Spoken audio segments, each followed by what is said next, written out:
여러분 안녕하십니까? 채널K 뉴스입니다. 오늘부터 본격적으로 연말 할러데이 시즌이 시작됐습니다. 추수감사절 다음 날에 블랙 프라이데이도 앞당겨져 벌써부터 사실상 블랙 프라이데이가 시작됐습니다.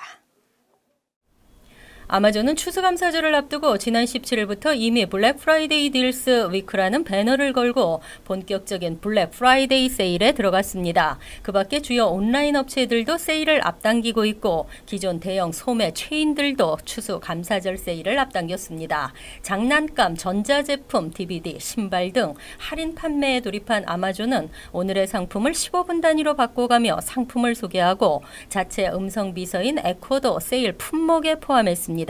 월마트는 23일 새벽 0시 1분부터 온라인 세일을 시작합니다. 오프라인 매장을 선호하는 고객들을 위해서는 23일 오후 6시부터 도어버스터를 진행합니다. 50% 이상 할인 판매를 계획하고 있는 월마트는 특히 애플 아이패드나 아이폰 제품을 할인 세일합니다.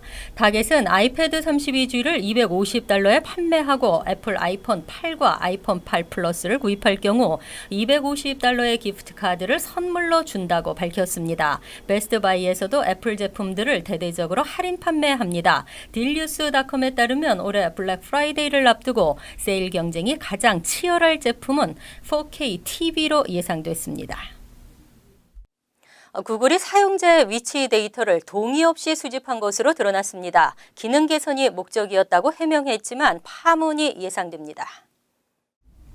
온라인 매체 쿼츠는 최근 안드로이드 폰이 올해 초부터 사용자 동의 없이 개인 위치 정보를 구글 서버로 자동 전송한 것으로 드러났다고 보도했습니다. 심지어는 사용자가 안드로이드 폰의 위치 서비스를 끈 상태에서도 이루어진 것으로 알려졌습니다. 스마트폰은 사용자와 가까운 이동통신사 기지국과 교신하며 전화를 주고받을 수 있게 해주는데 구글 측은 이 기지국 정보를 모았습니다. 이는 경찰이 구조 등 위급한 상황에서 당사자를 찾을 때 쓰는 기법입니다.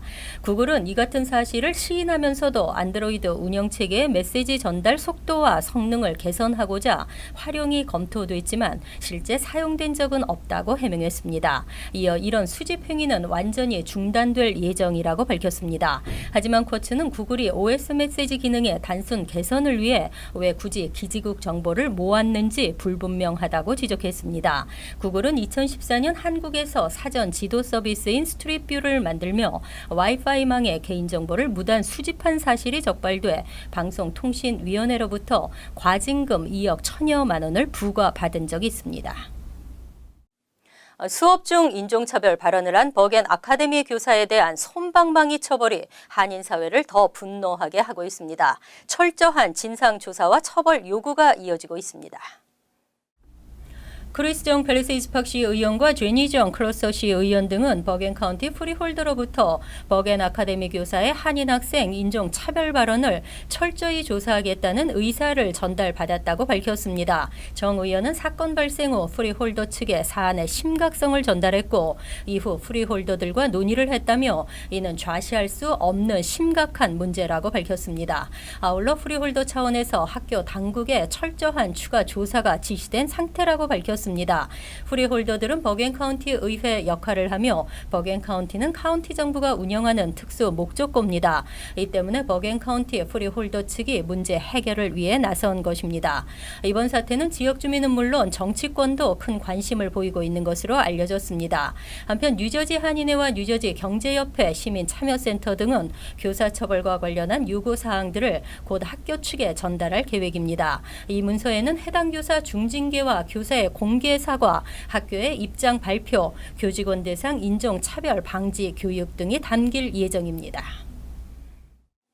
입시 성적 위주인 특목고 입학시험이 개정될 수 있을지 기대를 모으고 있습니다. 누구에게나 공평한 교육의 기회가 될 수 있도록 하겠다는 취지입니다. 드블라주 시장은 플러싱 JHS 189 중학교에서 열린 타운홀 미팅에서 주의회의 특목고 입시 변화의 필요성을 지속적으로 제기하겠다고 말했습니다. 이날 시장에게 질문한 중국계 학부모 단체 회장은 이민자로서 아메리칸 드림을 이룰 수 있는 기회는 우수한 교육을 받는 일이라며 특목고 입시를 변경하면 그러한 꿈을 이룰 수 없을 것이라고 시장의 의견을 물었습니다. 드블라주 시장은 아메리칸 드림은 특목고에 진학해야지만 이룰 수 수 있는 것은 아니며 시정부는 모든 학생이 우수한 교육을 받을 수 있도록 하는 것이라고 강조했습니다. 이어 특목고는 입학시험 성적뿐 아니라 특별활동, 내신 성적 등을 고려하는 게 가장 적절하다고 생각한다고 답했습니다. 이와 함께 드블라지오 시장은 중학생 대상 무상 방과 후 학교 프로그램과 3K 프로그램, 서민아파트 프로젝트, 쓰레기 수거 2회 증가 등 삶의 질과 쾌적한 환경을 위해 노력을 기울이겠다고 밝혔습니다. 하지만 주차 공간 확대 계획에 대해서는 대중교통 이용을 권장하는 캠페인이 더욱 중요하다고 답했습니다. 대입 공통지원서가 아시안들에게 차별적이라는 주장이 제기됐습니다. 백인이나 흑인에 비해 세분화되어 있고 이는 차별적 요인으로 작용할 수 있다는 것입니다. 최근 아시안 아메리칸 교육연합은 대입 공통지원서 내에 아시안 학생들에게만 차별적으로 적용할 수 있는 질문이 있다며 이를 중단하라는 서한을 대입 공통지원서 최고 경영자에게 보냈습니다. 아시안 아메리칸 교육연합에 의하면 공통지원서에는 아시안 학생의 경우 아시안이라고 대답했을 때 다시 출신 국가를 묻는 항목이 나오며 중국, 일본, 필리핀 등 아시아 하나를 선택해야 합니다. 반면 흑인, 백인들은 아시안에 비해 훨씬 덜 세분화되어 있습니다. 아시안 학생이 요구받는 기준대로라면 백인 학생은 출신국가 항목이 50개국 이상으로 세분화돼야 할 것이라는 주장입니다. 그리고 이는 대입 전형에서 차별적 요인으로 작용할 수 있다고 지적했습니다. 하지만 이러한 요구에 대해 공통지원서 측의 입장은 알려지지 않았습니다. 한편 아시안 아메리칸 교육연합은 한인을 포함한 아시안 교육단체 100곳 이상으로 이루어져 있으며 대입 전형에서 아시안 학생의 차별 문제를 중점적으로 제기하는 비영리 단체입니다. 국채 수익률의 장단기의 국채 금리의 격차가 축소되고 있습니다. 이는 경기 침체의 전조를 나타내는 것이어서 우려가 나오고 있습니다.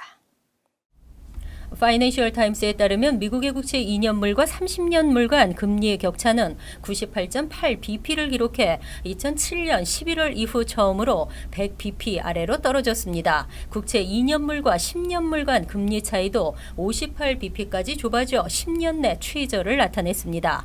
올해 초와 비교하면 차이가 절반 이상 줄어든 것입니다. 이에 따라 2년물과 10년물 국채 금리 차로 모양이 결정되는 수익률 곡선이 10년 만에 가장 평평해진 모습을 보이고 있습니다.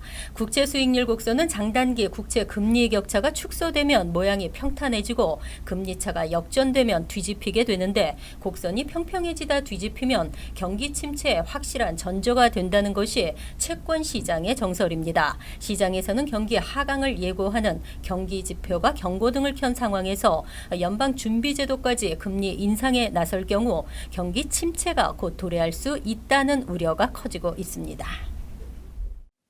앞으로 넘어지는 아이케아 서랍장이 또 안전사고를 일으켰습니다. 아이케아 측은 관련 서랍장을 대거 리콜하며 재발 방지에 나섰습니다. 21일 ABC 뉴스에 따르면 아이케아가 판매한 서랍장이 넘어져 최근 8세 어린이가 또 사망했습니다. 아이케아는 2,900만 개에 달하는 서랍장을 모두 리콜한다고 발표했습니다. 서랍장이 넘어지면서 어린이가 사망하는 사건은 28년 전 첫 사망 사례가 접수된 이후 현재까지 최소 8명이 숨졌습니다. 지난 5월에는 부에나팍 한 가정집에서 서랍장이 넘어져 바닥에 자고 있던 2세 아기가 사망했습니다. 소비자안전위원회에 의하면 이 같은 사고는 186건이나 접수됐습니다. 특히 해당 브랜드의 3에서 6단짜리 서랍장은 어린이 사고 유발 가능성이 높은 것으로 나타났습니다. 사고를 방지하기 위해서는 서랍장 설치 시 벽에 고정쇠로 고정해야 합니다. 아이케아 측은 리콜을 통해 고정쇠 무료 배포와 가정을 방문해 고정쇠를 설치해 주고 있습니다. 또 원치 않을 때에는 전액 환불도 가능합니다. 지난 4월 발생한 아동 사망에 대해 아이케아는 1,660만 달러 지급을 명령받았습니다. 이어서 LA 지역 한인사회 소식입니다. 최근 국내에서 판매된 생우유에서 박테리아가 발견돼 주민들의 각별한 주의가 요구됐습니다. 질병통제예방센터 CDC에 따르면 지난 6개월 동안 뉴욕과 코네티컷, 뉴저지 그리고 로드아일랜드주에서 어더밀크 회사의 생우유 제품을 섭취한 소비자들은 다양한 동물에서 분리되는 브루셀라균에 감염됐을 가능성이 제기됐습니다. CDC 측은 브루셀라균에 감염 시 발열이나 관절통으로 증상이 나타난다며 특히 임산부에게는 감염이 치명적일 수 있어 지난 6개월 이내에 해당 지역에서 생우유를 섭취한 주민들은 반드시 병원에서 진료를 받을 것을 당부했습니다. 한편 연방식품의약국 FDA와 농무부는 어덜미크의 생우유 제품을 공급한 농장에 대한 추적 검사를 실시할 계획이라고 밝혔습니다. 올해 다저스가 뉴욕 브루클린에서 LA로 연구진을 옮긴 지 60주년을 기념해 특별 박물관을 운영합니다. LA 다저스는 오는 24일부터 내년 3월까지 다저 스테디움의 팝업 박물관인 60 Years in LA를 개관하고 다저스 서부 이동 60주년을 기념한다고 밝혔습니다. 이 박물관에는 2017 내셔널리그 챔피언십 트로피와 월드시리즈 우승 반지, 그리고 샌디 쿠펙스와 페르난도 발렌수엘라 등 역대 LA 다저스 레전드 선수들의 활약상 등이 전시될 예정입니다. 앞서 다저스는 지난 1883년 뉴욕 브루클린에서 창단했으며 창단 75년 만에 LA로 연고지를 이동했습니다. 한편 박물관 입장료는 $10며 자세한 사항은 웹사이트를 통해 확인할 수 있습니다. 간추린 소식입니다.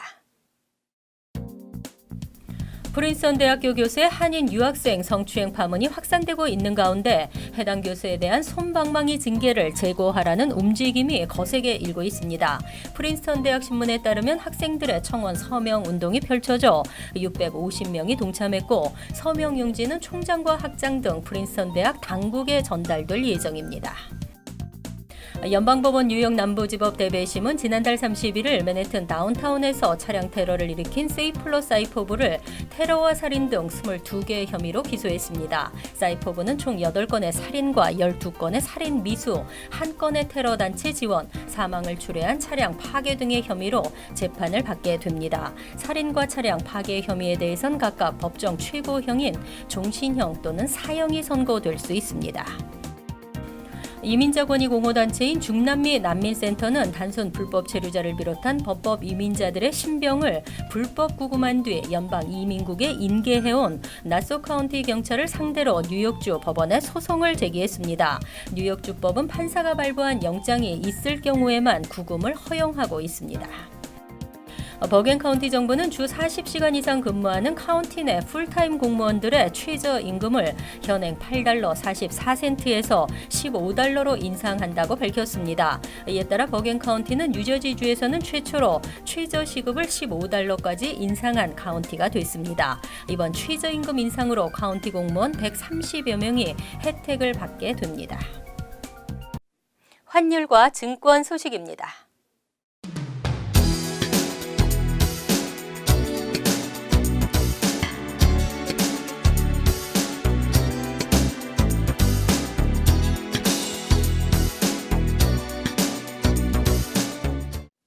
이어서 날씨입니다. 금요일은 청명하고 화창한 날씨가 예상됩니다. 낮 최고 기온은 50도, 섭씨 10도, 밤 최저 기온은 40도, 섭씨 4도로 예상됩니다.